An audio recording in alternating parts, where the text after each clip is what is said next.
University of Laverne Education 407 online class. Our textbook, Reinventing Project-Based Learning, chapters 3, 4, and 5. Authors Susie Boss, Jane Krause. Hello, my name is Jeff Longacre, and I appreciate you spending a little time with me and listening to my presentation.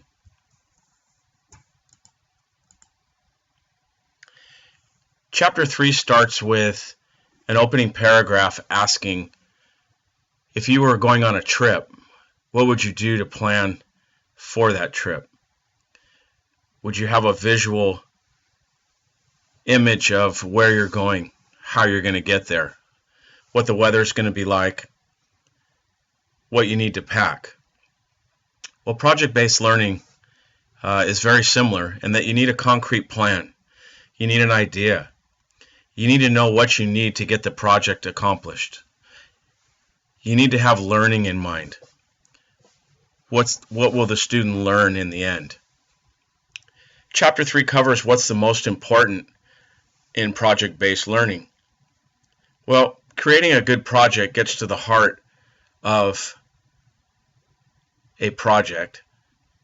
What core concepts and processes will students know after they're done studying with you? It's important that you understand that using published curriculum has eliminated the opportunity to decide what is important. Projects are designed as complete learning experiences by teachers who are best qualified to understand curricular goals and the needs of their students.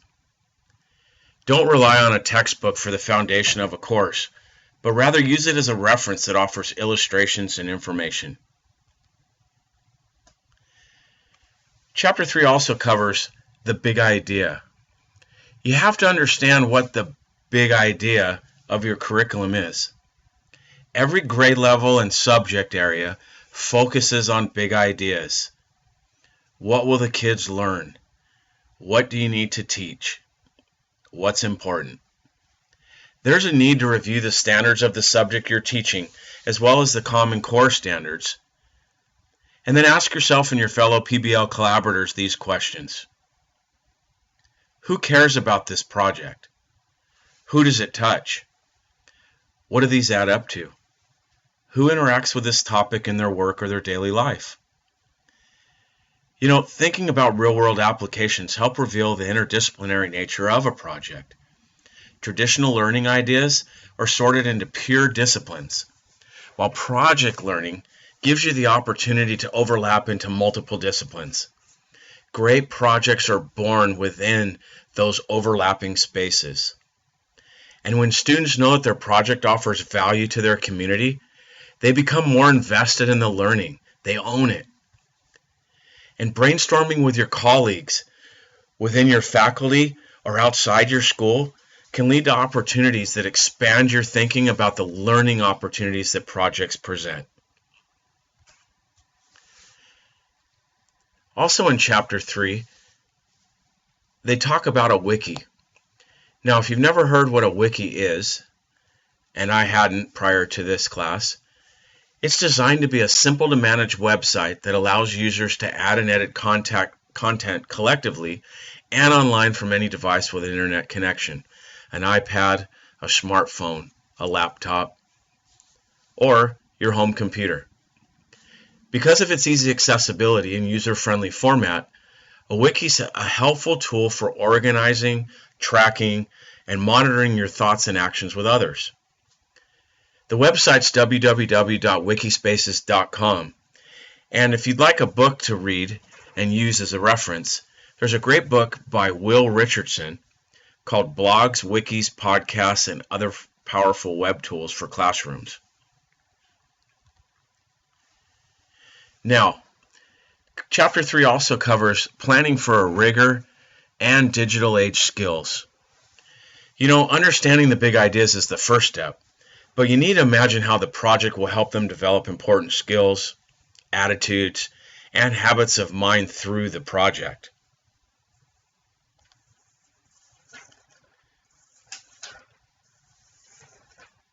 There are 6 different learning tools of the Bloom-Anderson taxonomy And moving from lower order to higher order is remembering, understanding, applying, analyzing, evaluating, and creating. Now, in project-based learning, the last three objectives are the most important, the higher end of the learning. Analyze, or analyzing, is examining, explaining, investigating, characterizing, classifying, comparing. Evaluating, judging, selecting, deciding, justifying, verifying. And finally, creating, adapting, anticipating, combining, inventing, imagining, modeling, formulating. These verbs will come in handy as you design questions that drive student actions.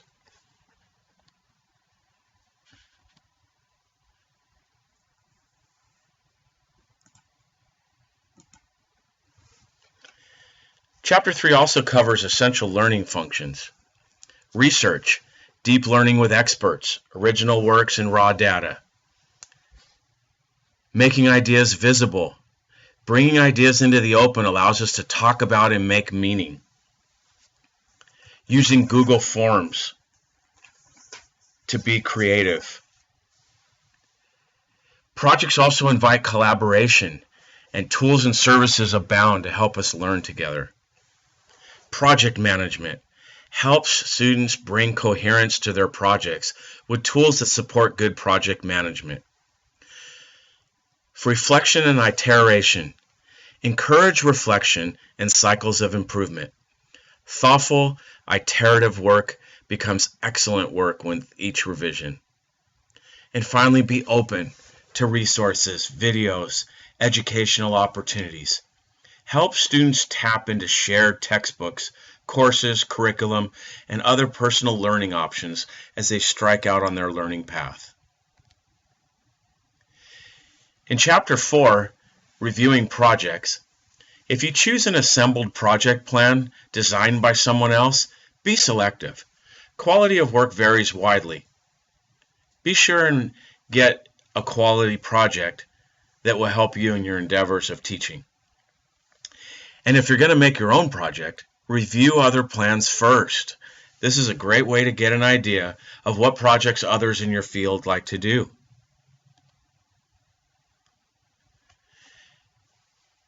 Chapter 4 covers 6 important things that are important in project-based learning.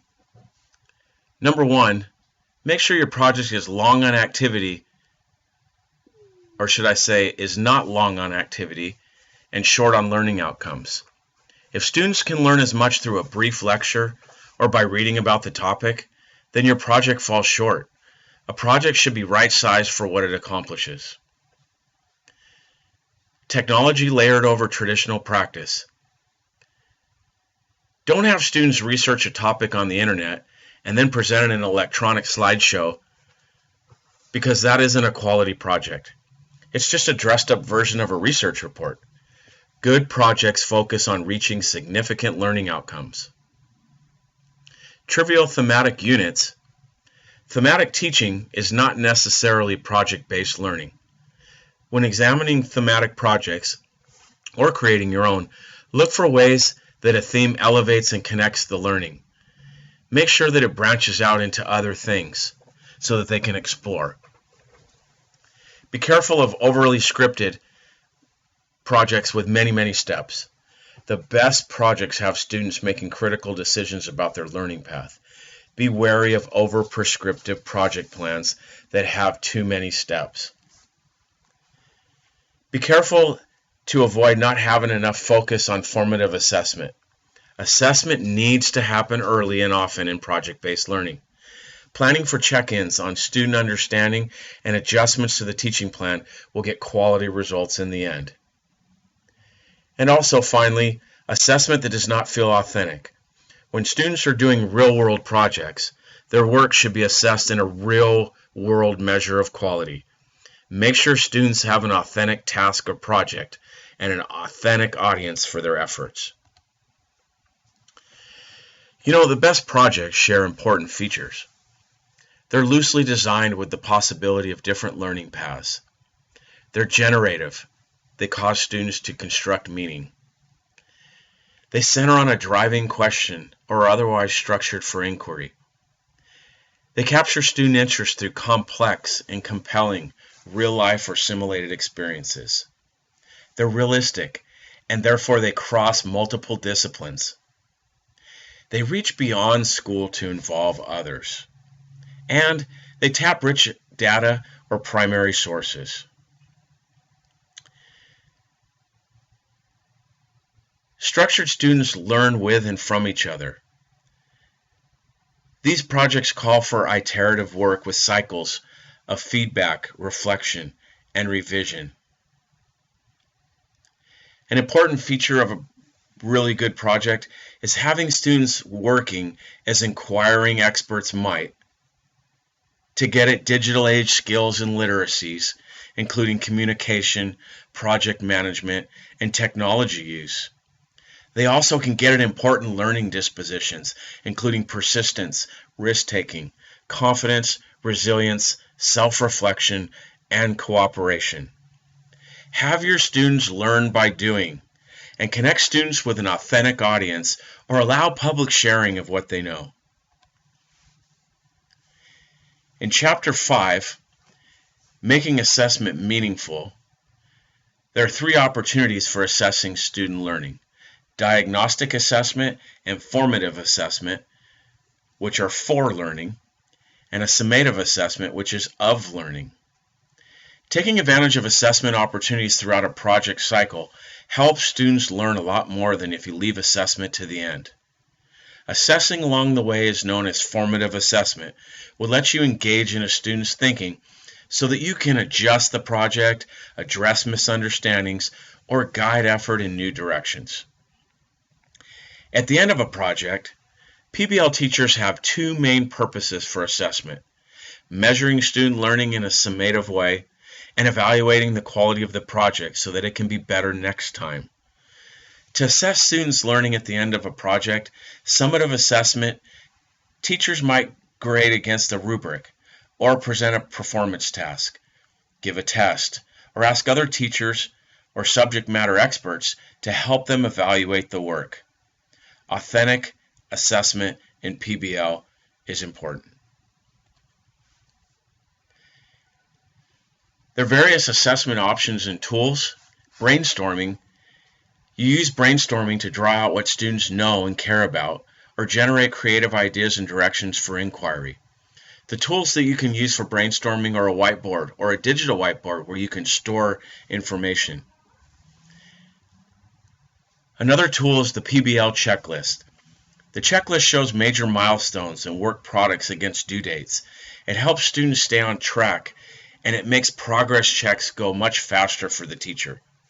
The tools you can use for PBL checklists are Google Forms or Evernote. Another suggested tool is coffee talks. Now, if you're in a secondary school or an elementary school, you're probably not going to sit down and have coffee with your students. But it's a term used to give an opportunity to have informal, small group sessions with students to guide research. You can help them organize their efforts, support their independent side projects, and also address the group dynamics. Concept maps help to show ideas and relationships between ideas.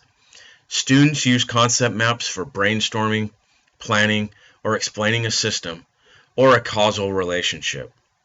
The tools you can use for a concept map are Lucidchart, which is located in Google Drive, Prezi, Mindomo, BubbleUs, and Mind42. What else is helpful is the exit slip, or the end of period exit slip. Using the end of period exit slip, students can process, reflect on, and report their learning. The tools you can use for this are just regular paper, a Padlet, Google Forms, Twitter, Poll Everywhere, or Today's Meet. Other assessment tools are the digital or student interest survey. Students learn best when they care about what they study. Use an interest inventory to bring out students' interests and concerns and incorporate these into the project design. You can use Google Forms, Poll Everywhere, or many other survey applications for this. A student portfolio is also a great tool. A digital portfolio can include plans, outlines, journal reflections, drafts of work, pictures, sound recordings, and communications with others. For the tools for a portfolio, if your school uses a learning management system, start there. Most schools have an opportunity to create an e-portfolio. Project logs are also a great tool. Project logs guide students' efforts and communicate progress during their project. For this, you can consider building a set of wiki pages with the log components you want, and then duplicate a set for each team. And finally, review protocols. You can use review protocols to structure examinations of student work. The National School Reform faculty produces protocols that focus attention on essential features of student work in order to draw out critical and useful feedback. And that is the end of our presentation. My works cited is our textbook. I thank you for your time and patience during this presentation, and we look forward to seeing you again.